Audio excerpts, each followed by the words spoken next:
Որովհետև այո, Նիկոլ Փաշինյանը տգետ է, որովհետև միայն տգետը կարող էր մսխել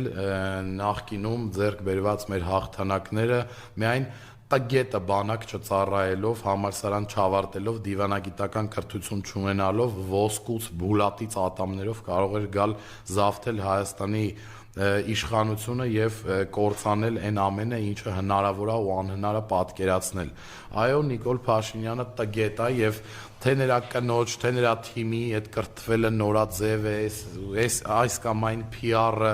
խոսքը, մանիպուլյացիան բացառապես արվում է նրա համար, որպեսզի ժողովրդի ուշադրությունը եւ զգոնությունը շեղվի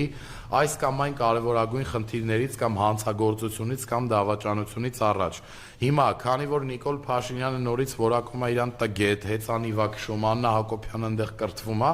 ես, սիրելի հայրենակիցներ, ուզում եմ ձեզ ասել, որ մոտալուտ